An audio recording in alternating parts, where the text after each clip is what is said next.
A Chair for My Mother by Vera Williams. My mother works as a waitress in the Blue Tile Diner. After school sometimes I go to meet her there. Then her boss Josephine gives me a job too. I wash the salt and peppers and fill the ketchups. One time I peeled all the onions for the onion soup. When I finish, Josephine says, "Good job, good work, honey," and pays me. And every time I put half of my money into the jar. It takes a long time to fill a jar this big. Every day when my mother comes home from work, I take down the jar. My mama empties all her change from tips out of her purse for me to count. Then we push all of the coins into the jar. Sometimes my mama is laughing when she comes home from work.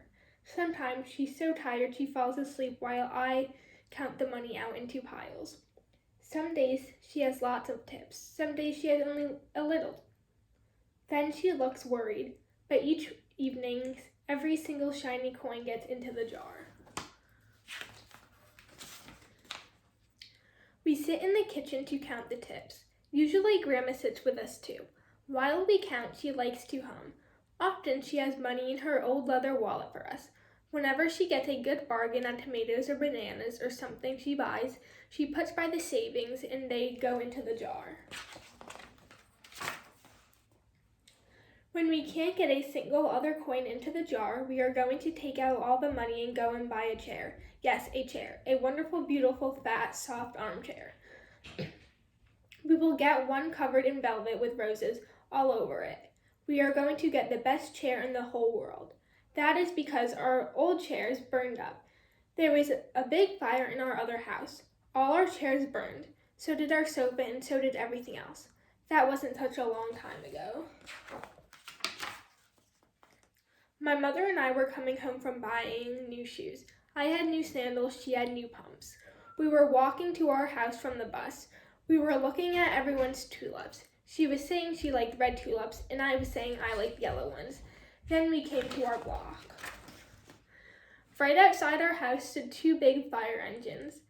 I could see lots of smoke. Tall orange flames came out of the roof. All the neighbors stood in a bunch across the street. Mama grabbed my hand and we ran. My Uncle Sandy saw us and ran to us. My Aunt Ida waved and shouted, "She's here, she's here. She's okay, don't worry." Grandma was all right. Our cat was safe too, though it took a while to find her, but everything else in our whole house was spoiled. What was left of the house was turned to charcoal and ashes. We went to stay with my mother's sister, Aunt Ida, and Uncle Sandy. Then we were able to move into the apartment downstairs. We painted the walls yellow. The floors were all shiny, but the rooms were very empty.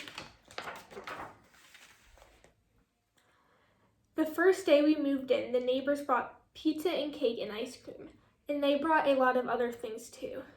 The family across the street brought a table and 3 kitchen chairs.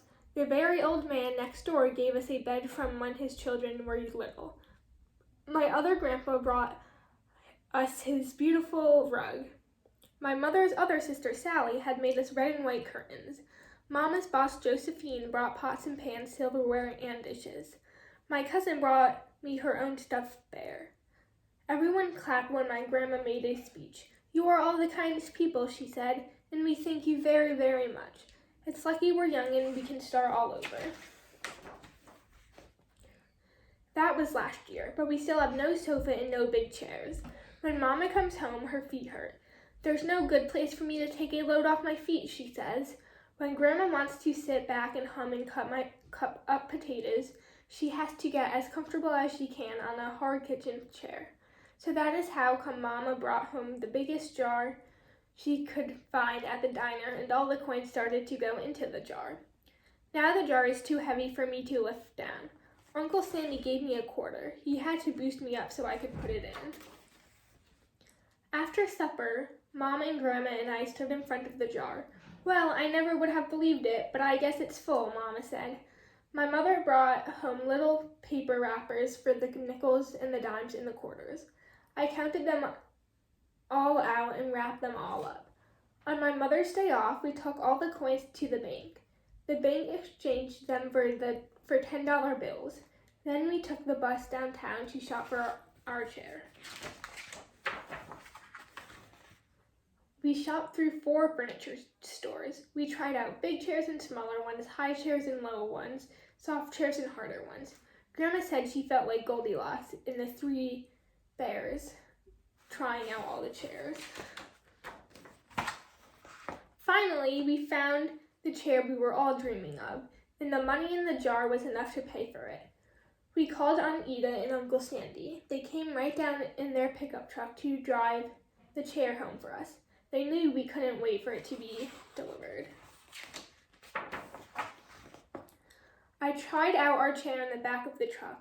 Mama wouldn't let me sit there while we drove, but they let me sit in it while they carried it up the door.